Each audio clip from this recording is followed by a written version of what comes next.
Hello guys, welcome back to Sendoi Mukbang. Koi muk lai, Mayam na Tharoi Mukbang pu biroi hai koi Tharoi Mukbang pu tu na lak le. Tharoi se koi ti bani. Ado nong khara ta gi bise khara di budi phange ko. Ado Tharoi pige de hai raga wa thaidok ki ba museum le ko. Ado ai hai di hai ro. Mayam ngasi ji Tharoi challenge ne ko tau do je. Imana bai bani Tharoi challenge tawage. Tharoi mara kari yam bi tan do ni chupa da. Ado I chupa so ba hite.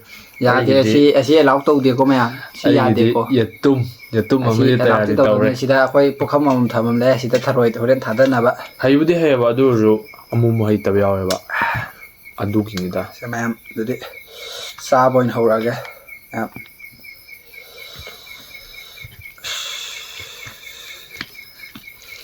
Nan nong na di tau bi ta ba ngasi. Na ne ngasi di akhoi gi latest yaudre ga. Nan gi ta thaban chalaga. Oi. Ok sawatana as. Mayam ok sa bu bi ta Tharoi. As bera kaya. Chup kra.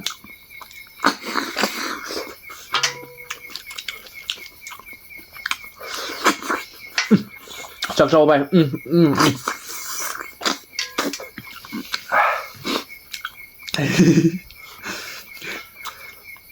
Masih ada ko. Masing thin ko ren video da.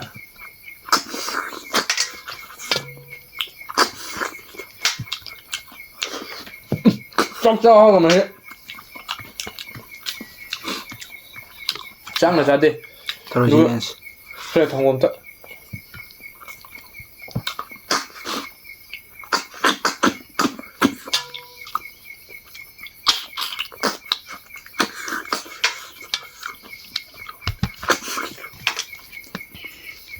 Ai.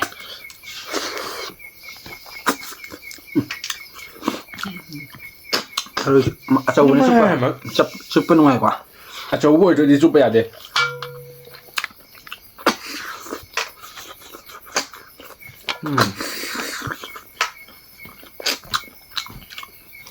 Masih ya tadi.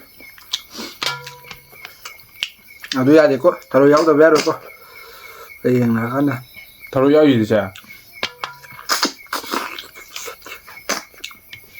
Mai gì đấy làm game đấy tàu của mình rồi mai giờ Si bo ai. Na rong.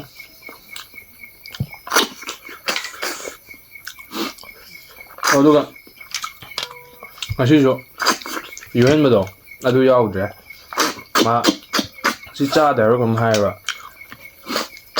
mai giờ Tharoi đi xa ba Cha ba. tôi cái yam xa da bai ta là tôi là mà Tharoi challenge mà ta xem này áo rồi hai ba mà đó ang bu da là này mua ba đó anh đâu cái chút thôi tôi cũng đi áo rồi mẹ đó tôi continue đừng chặt ra cái này nè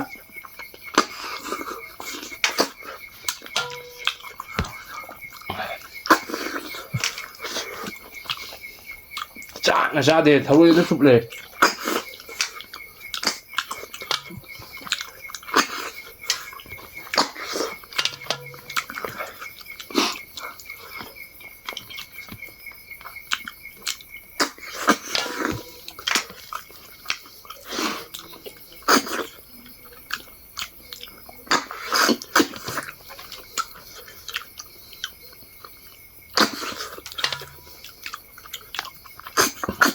Eikhoi mẹ mấy bạn cái Tharoi challenge của thâu chỉ cho khá sôi bữa mà lại How? mới Tharoi challenge xong rồi đấy sạc xì ông nó đầm nhỉ bạn Phải. nó coi đi sạc số san đi challenge số đâu đi coi điểm mua máy đã mukbang nó mua là đấy sạc sao về tiếng âm đấy ạ Hả? Mukbang na mo ri sakang am dia. zoom ra nó mua ngầm lên nè Oh. Chang na sai ja. Sakang am dia. Ku ja na ri.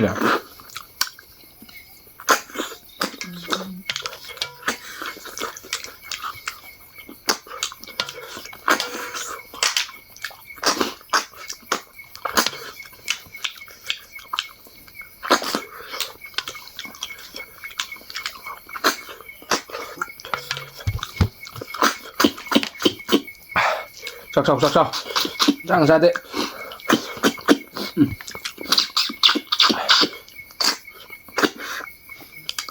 시야다 보고 정말 뭔가 찔렀을 거 하나 하이다 보이네 그냥 딱 돌아가는 거 가로수 뿌려야 돼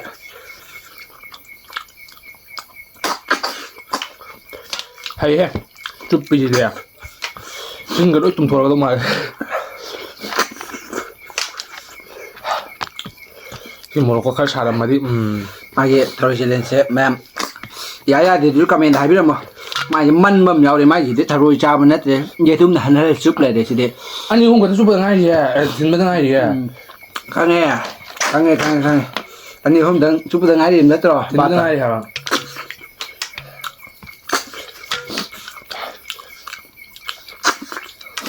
quên này thì chim bàn nhá bùm thằng mà cái phong phong sáng cái tàu này thì mà gì chúng hal là chúng ta lấy mai xe lên chừng gì qua ví dụอย่างข้างๆเนี่ยไอ้อย่าตุ้มในเทเลสเดียวยามกันถึงเป็นเดียว đang tìm địa chỉ đó này như vậy ค่อยดีเทเล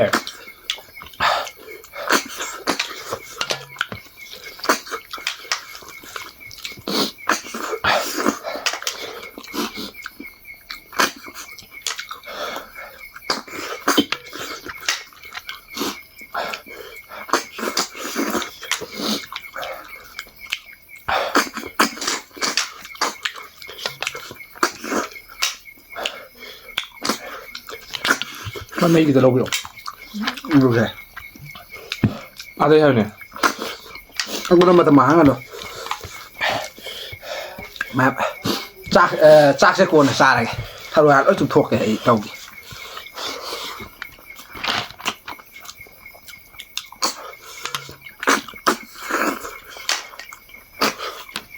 ใช่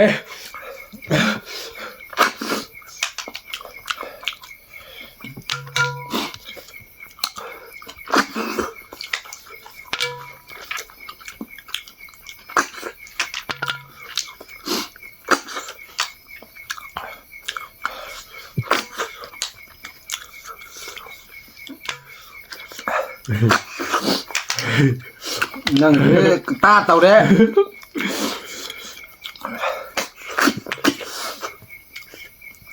Twbi다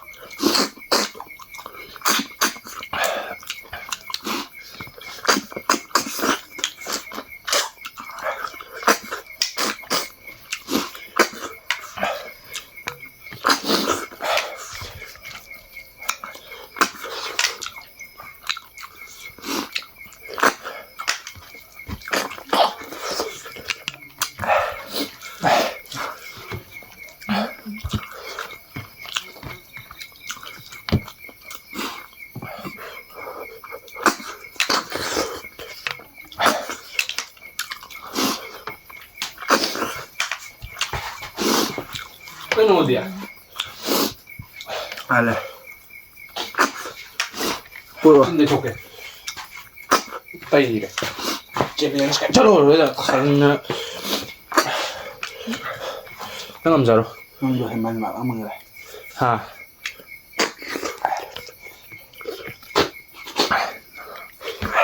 남자로 봐 반응 되다 뭐 cái tập đâm sao cả lại sao thế cái gì là gì ta xem lại mai cho một cá đâm này cho một cá đẹp ạ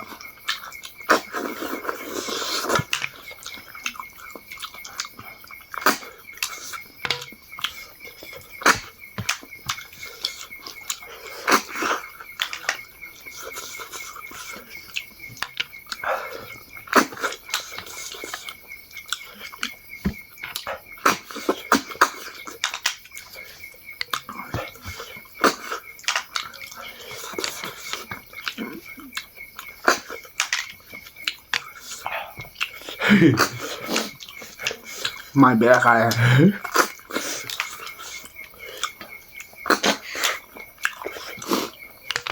Twbi지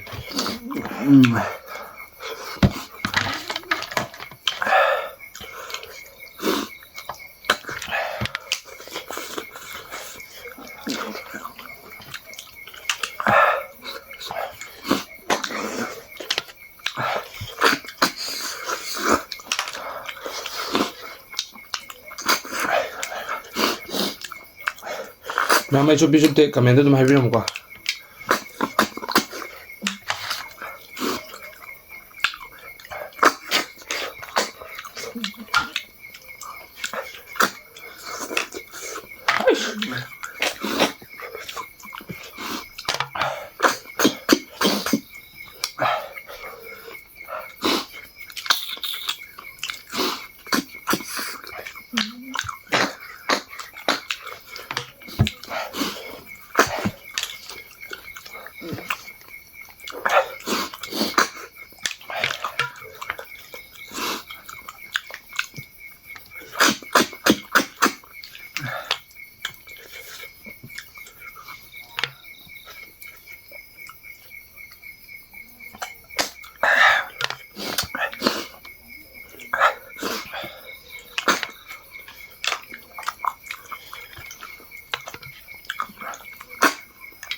예좀 몇 한 개가 할로나 할리시디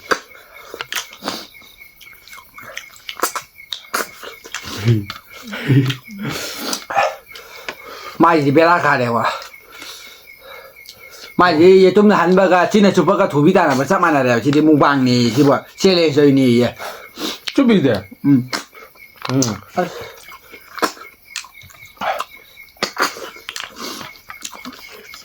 아니나 이제 돌럭 들어간다 낭난 인트로가 잡아도 디야이바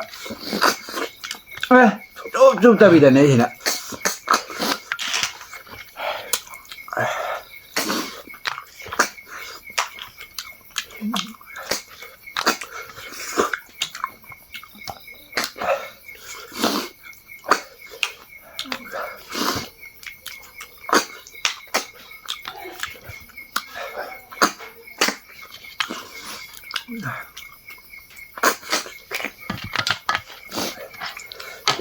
베라 가래 지데 농따로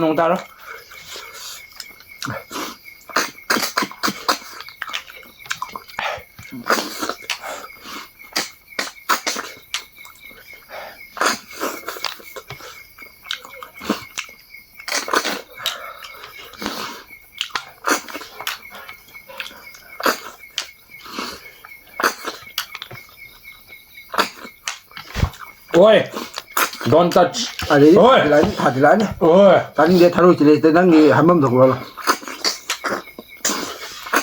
따라들. Hey. 아두 야데 아두를 야우데도 마이지 야데 거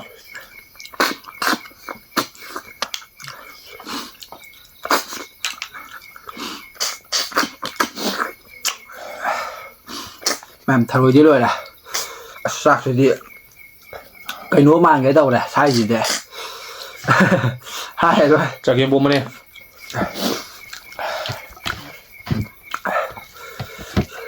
chắc không được không yên nào chứ 이. quá quá 우리 다닌데 짭 잘하는데 상인데. 치영어 짭 잘하는데 병어 다닌데 mà là luôn là nán là xa đi vào đó quậy xa ra là cái 까나 루잔 자데 할노. mina 야. 고질러 록도. 록 동해야지. 얘 tummin nó mai thìn mà. xác của chị thuốc tiền mà xin là chụp bạ ye tum là chụp bạ 얘 tummin nó tè ba. 다닌 데 is 까면 nó 사키. 마얌 nó 사키. 타보가 sao nó hào chứ máu mang rồi thαρoi ăn lúc chúng tôi ra sạp được máu vào điều ai gì chỉ bao nhiêu xịt cái mình tôi là ít mà thuốc ngoài đang học vậy đang mỹ hao rồi gì đấy ai thì cấm tục đấy